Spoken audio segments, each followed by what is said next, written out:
Welcome to Ira's Everything Bagel, where I talk with intriguing people about everything, their passions, pursuits, and points of view. Jerry Lewis, one of the most iconic entertainment talents of the 20th and 21st centuries, left an indelible mark on the world. Now his son Chris brings us an intimate look at the man behind the legend in his new book, Jerry Lewis on Being a Person. Through personal insights and a deep dive into Jerry's guiding philosophy, Chris reveals how his father's character shaped his life, fueled his productions, and nurtured lifelong friendships. Christopher J. Lewis is president of the American Wheelchair Mission. And Chris, welcome to the show. Thank you very much. Given the large Lewis family, and it's large, how did you become the son who carrying on the legacy and protecting the legacy and dealing with all of the memories of Jerry Lewis? So how did you develop that to the point where you were the guy? Well, I always idolized my dad. I also am the most like him. So starting when I was 14 years old, I wanted to volunteer on the Muscular Dystrophy Telethon. So back in 1972, I started helping him with that because I idolized my dad. I always wanted to be like him, but more for what he did for charity because I saw the impact that it had on people's lives. And I was so proud of that. And after working on the telethon with him for 39 years, I saw a lot of things and I met a lot of people, but the resounding impact was that people's lives were better because he was there. And he was a very unusual person. He had that philanthropy side of him. He had the entertainment, clearly, the entertainment side of him. The creativity, and I got an opportunity to interview him a few years back. His creativity never left. That's exactly right. He was always creating things. He was dreaming up projects. He was writing things, just sayings, things that popped into his head. You know, I can't even tell you how many there are. I've got dozens and dozens of them. But somewhere along the line, you two sat down and he said, "Look, I want you to handle things when I'm no longer here," in terms of his his mountain of work and his obligations. You kind of are the guy that handles it all now.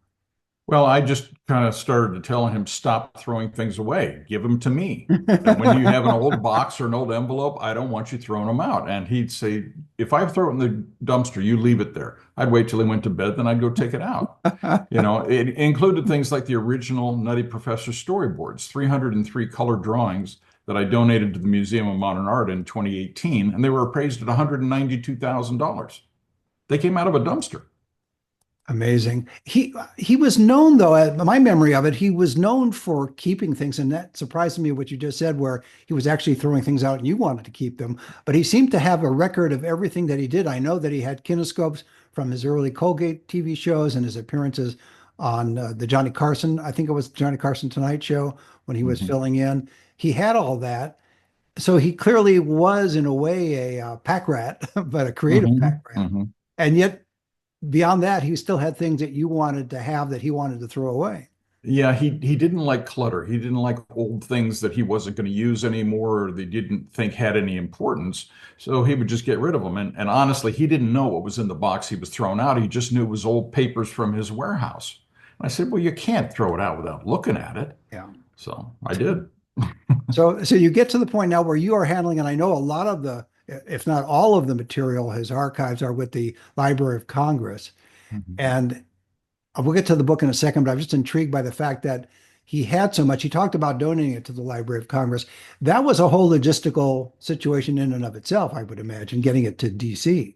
It was indeed. My friend Rob Stone, who worked at the library, helped me pack up 367 boxes of film and tape from the two film vaults that my dad had in Hollywood. And we drove a 26-foot truck across the country to Culpeper, Virginia. We didn't find out till somewhere along the way we were 6,000 pounds overweight, but that truck was moving slow. And yeah, we got all the film and tape to Culpeper in one truck. Amazing story. When you look at your dad, and the reason for the book is, as I mentioned in the intro, there's a side of him that people don't see even now. And I guess that's the dichotomy between the public figure, Jerry Lewis, and the father, Jerry Lewis, and the person, more importantly, Jerry Lewis, that you delineate in your book. Why did you feel now was the time to write that book? Well, I also dislike the fact that when somebody dies, people make up all sorts of stories about things that he did or didn't do, or things he said or he didn't say.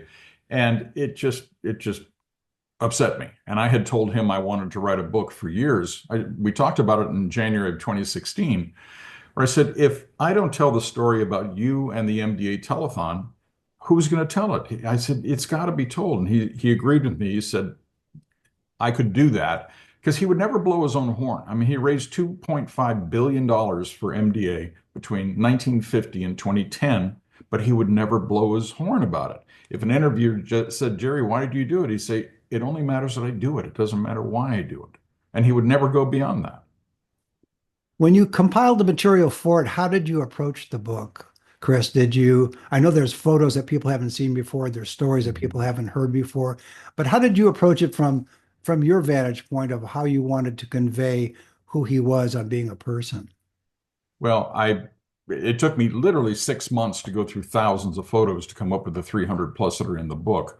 But I used the little handbook that he wrote back in the 1962 when within the first week of shooting The Nutty Professor. He felt like there was some backbiting and people not getting along on the set. It wasn't the happy place he always wanted it to be. So he went home that night and he wrote 45 little sayings like, say good morning to everyone, be nice a lot, buy a dog, love children, things like that. And he then gave that to his storyboard and sketch artist, John Jensen, who drew up 45 little drawings. He made it into a book and gave one to every crew member. And he said within 2 days, everybody was getting along just fine. And at a certain point, I'm thinking to myself, well, if I'm talking about my dad and his life, then uh, how do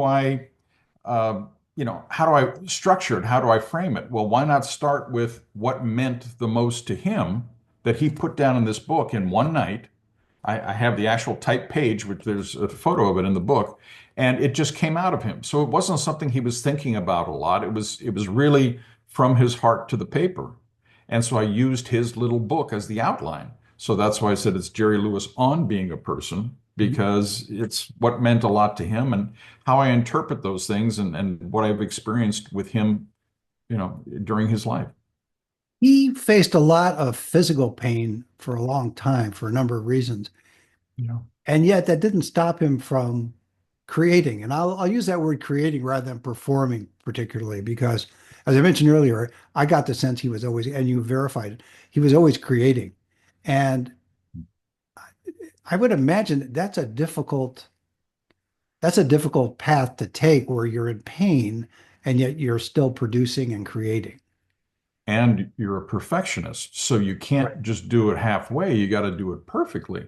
So that added to the pain. Yeah, he had run-ins with physical injury in the early 1950s, late 40s, where he broke a kneecap and he landed on a microphone on the stage in the 60s and chipped a piece of his spine. So that caused him great back pain for years. Plus, taking 600,000 pratfalls in your life doesn't help, and he started paying for that later in life. Was he happy? And maybe that's not the right term. Was he proud of you for doing what you're doing with American Wheelchair Mission? And we can talk a little bit about that in a moment, but he saw what you were doing, and it ties in a way, really, with what had been doing all of his life. So did he see a reflection of himself in you, or he was just proud that you had decided to take that path? Well, he was directly involved with helping me create the first organization that would deliver the wheelchairs all over the world. So he and Bob Ross, who was the president and CEO of MDA, who I saw as a mentor my entire life. I mean, they both helped a great deal. I was asking lots of dumb questions. Bob was helping me. I was showing the videos we were putting together to my dad. He was critiquing them, telling me what was right, what was not. And the most important things I put in my book. Like he said, tell the public what you need and they'll respond. But if you're not honest, they're going to see right through you and you'll get nothing from it. So you have to be honest, but people will respond to something that you speak about from your heart. Right. Yeah, there was always the sense that the MDA, I mean, as you mentioned, he was an incredible force within the MDA, and sometimes people would make fun of him because he was over the top with corniness, if you want to use that term, or whatever it was, but it worked. And it was a very successful period of fundraising over all those decades. And the fact that now you have American Wheelchair Mission, if we could take a side note for just a second and talk, what is the American Wheelchair Mission? What does it do? And I mentioned if people want to go there, they can go to the website, which is amwheelchair.org. Mhm. Well, the American Wheelchair Mission delivers free wheelchairs around the world to people who need them and can't afford them.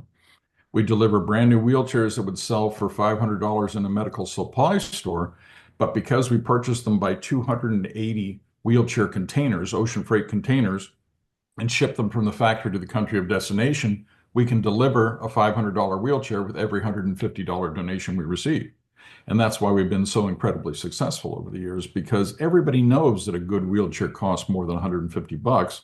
And getting it to the Philippines or Vietnam or Israel or all the places we go, you can't do that at 150 bucks. But we have the solution, and that's why we're successful. Yeah, the name in a way is a misnomer because you are global, even though it's American Wheelchair Mission. It's a mission to the world in a way. It really is. But I chose the term American Wheelchair Mission because America is the most philanthropic country in the world, and more good things come out of America for the world than anywhere else. So that's why I wanted to do that. Um, but the bottom line is that there's 100 million people in the world who need a wheelchair and can't afford them. And the most common thing people say to us when we give them a wheelchair, no matter what language or what country we're in, is that we've just answered their prayers. So if you can do something that makes you happy, that connects the donor with people who are in dire need, and you're able to answer prayers, what more do you need to do? Pretty impressive, I have to say. And I think it's a continuation in that sense of your father's legacy, not just because you're handling all of the production and all of the legacy on the entertainment side, but you're handling it on the charitable side as well. Mhm. So Well, that's you really are truly your father's son. I learned a lot from him, and I unfortunately inherited the perfectionism, so that drives me crazy most of the time. Like when Zoom calls don't work and things like that. Yes, I understand. Yeah. How did you keep both your feet on the ground growing up in a show business environment and a show business family? And because you seem to be a regular guy to me, you're not a showbiz type, you're not a Hollywood type, and yet you grew up obviously in Hollywood. So how did you avoid, and then through the years you grew up and you're working with your dad and you're exposed to all these amazing entertainers and performers and just important people. And yet you seem to be able to go back to my original part, have your feet on the ground. Yeah. Well, for me, it was pretty easy. When I was 12 years old, I decided I wanted to be a scuba diver. I wanted to be the best underwater photographer in the world. So I took scuba diving lessons at 12. I got certified, and every penny I earned went into buying diving gear. Now, when you're 12, 13 years old and people say, "Oh, you want to try this, you want to smoke a joint, you want to do what?" I said, "Are you kidding?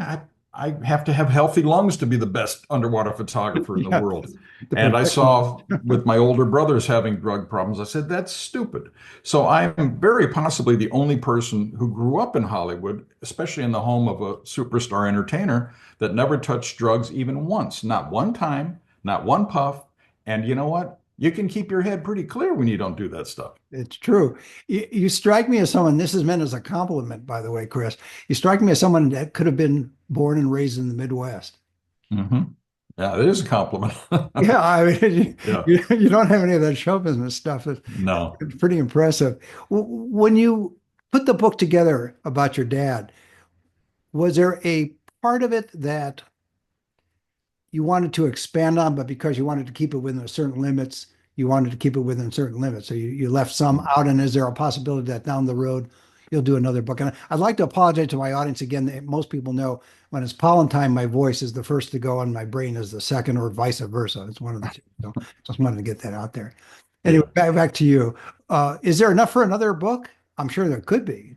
There's a lot. I would have loved to told more stories about my mom because my mom was so involved with my dad. She is responsible for everything he accomplished in his life, his success, his dreams, helping him with what he did with Muscular Dystrophy Association. She just kept a back seat. She didn't have to be out there in front with anybody knowing what she was doing.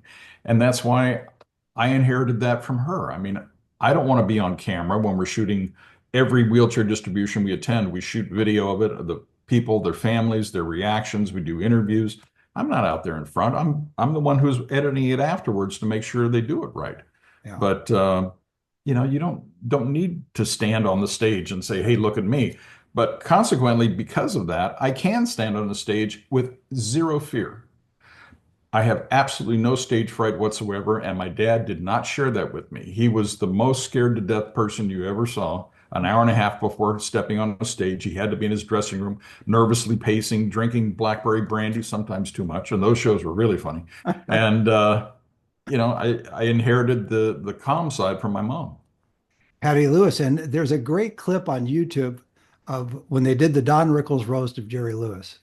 Well, I should say the roast of Jerry Lewis, and Don Rickles was part of the roast and was Mhm. roasting, and he referenced your mom in the clip, and she's laughing hilariously at Don Rickles uh, for talking about her. I don't know if I'm sure you must have seen the clip at some point. Yes, Yeah, it's a yes, I have. yeah. So if you just go and see it, yeah, she seemed to be a great lady. I obviously didn't know her, but she Yeah, certainly was caught up in the spirit of the moment and laughing at yeah. what Don had to say about her, let alone about with Jerry.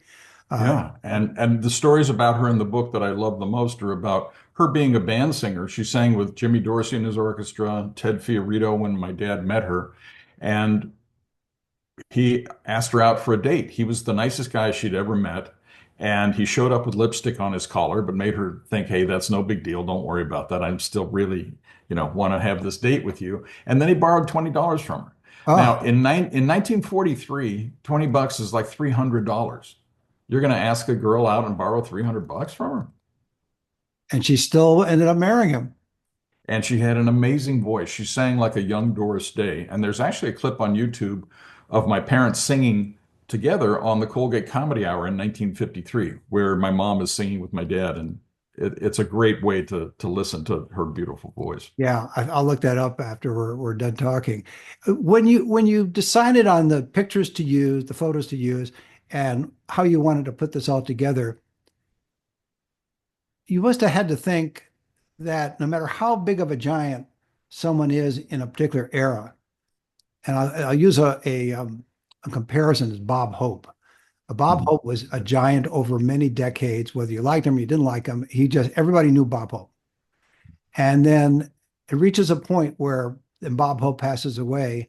And there was a recent book written about Bob Hope. I interviewed the author. This was about 4 or 5 years ago.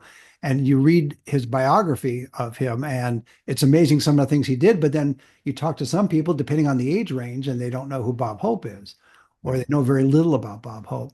So, is this also a way of you keeping the memory of Jerry Lewis alive by writing this book?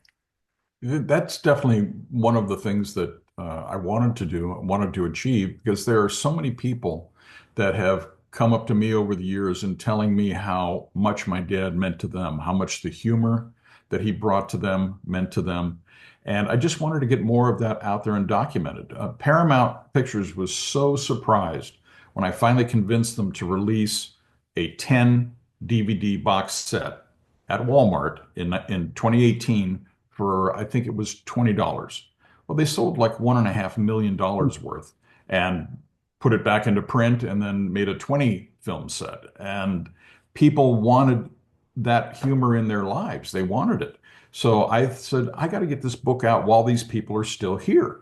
It's like the clock is ticking. My dad's gone.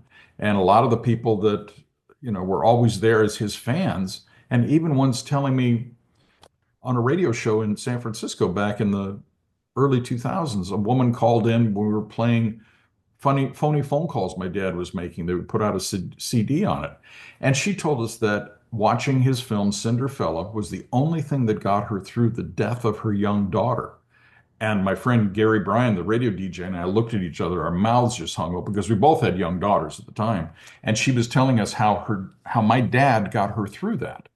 I mean, you just never have any idea of how that humor and the laughter can touch and affect people's lives. Did he have a sense of the impact he had on people like that? I know that he Well, he would always get people coming up to him, and I know a lot of times especially when he performed at the Smith Center after I interviewed him. And he wanted to, people wanted to talk to him after the performance, and it was just not going to work out. But they clearly had reasons to talk to him. Either they wanted him to sign an album, a picture, a book, or tell him a story of how he affected them. And I know he couldn't hear that from everybody, but did he get a sense that he had that impact? He did, and he liked that. He liked that he had that kind of impact.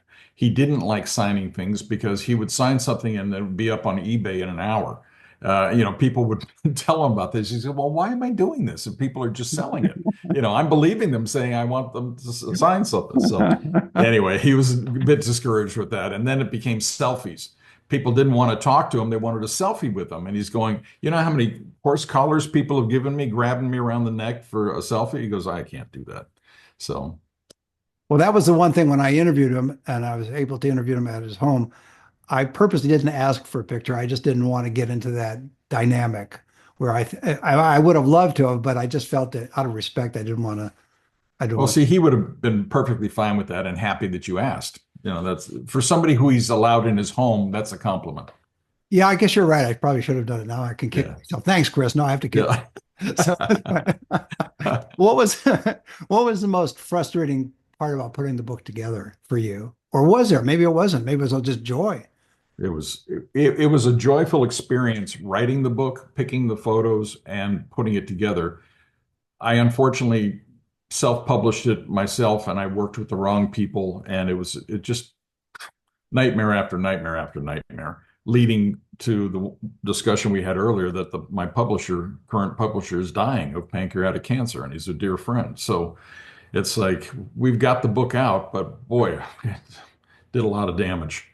Do you think that do you think that there's a way to republish it again once this kind of gets through this period of time?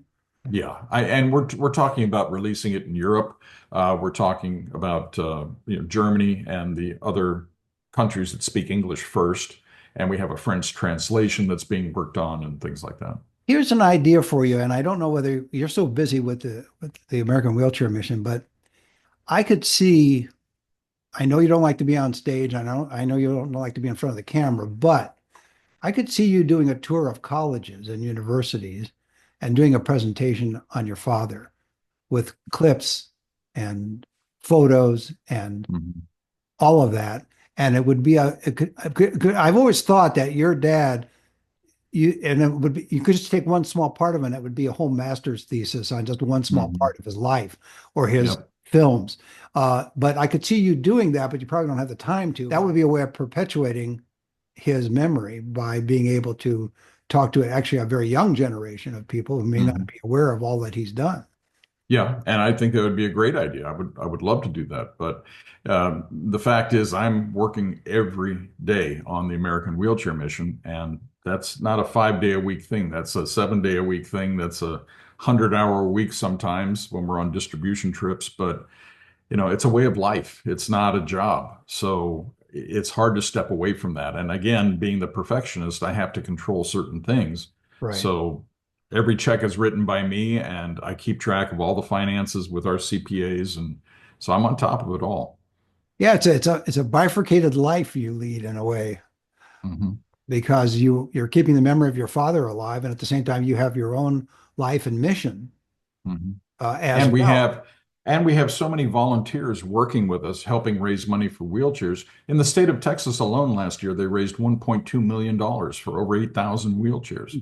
And that's the Texas Knights of Columbus, the Catholic Men's Fraternal Organization. They're doing 3-minute pulpit talks at the end of each mass and collecting money outside afterwards.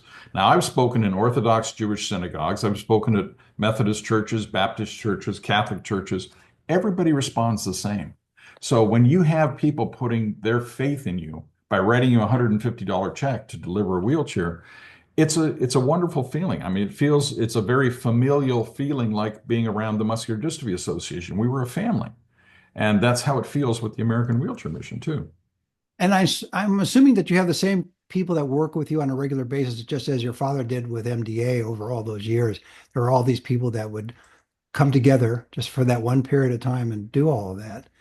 Mhm. Going back to the book again, did you write it and design it for a certain demographic or just more for a general audience? And what I mean by that is, as I said earlier, there's a younger audience that will probably still be aware of Jerry through his films and other productions. But did you have a particular demographic in mind? Actually, it was everybody, but being a teacher, a natural teacher like my dad was, I put enough in there that somebody who doesn't even know who Jerry Lewis is would learn something from his experiences and the lessons he taught me and others. Because there's a whole section called Stepping Stones, which is his way to live a good life, with all the things that he said, how to trust people, how to do this, how to do that, and the things that he taught me. That personally, he was yelling at me when I did something wrong, and then he'd make the point of why he was telling me that. So I learned a lot in the process. How did he find time for you? And what I mean by that is he was a busy guy. Yeah. And Yeah. not just you, but the rest of his family as well. I mean, how was he able to do that? Because especially in the early days, I mean, Patty was there for you, but he was busy with films. Mhm. Yeah. And we spent a lot of time at the film sets. So the Paramount lot was a place we grew up at. And I remember being on every film set back to when I was 2 years old on the set of Cinderfella. And there were wonderful times, beautiful colors, everything was gorgeous. And everybody treated us like we were celebrities. I mean, oh, hey, Jerry's kids are here, the whole crew. We knew all these people for years and years and years. Yeah, there were always people. That's the same thing with the MDA and with your organization. There were people that were on his crew that would come together for every film that he did. That's correct. And his employees. They were Right. always at our house. Fritz Hawks, who I read about in the book, he was the lieutenant of the guards at Paramount Pictures. He was at our house at least 4 days a week, just playing with us or helping, clean up something or, fix something in the garage. He taught me how to ride a bike when I was 4 years old. I mean, stuff like that. So yeah, the Paramount people were all part of the family. Yeah. That's a great story and a great way to leave it. My guest has been Christopher J. Lewis, president of the American Wheelchair Mission and author of Jerry Lewis on Being a Person. It's available on Amazon for everything about Chris Lewis. Go to amwheelchair.org, amwheelchair.org. And Chris, thanks for being on the show. Thank you, Ira. I appreciate it. One more thing, Ira, I wanted to mention that the book is $19.26. I made it that price to honor my dad's birth year. So anybody can afford this amazing book with over 300 photos, and they're going to love it. Thank you. And join us every Thursday for a new schmear on Ira's Everything Bagel.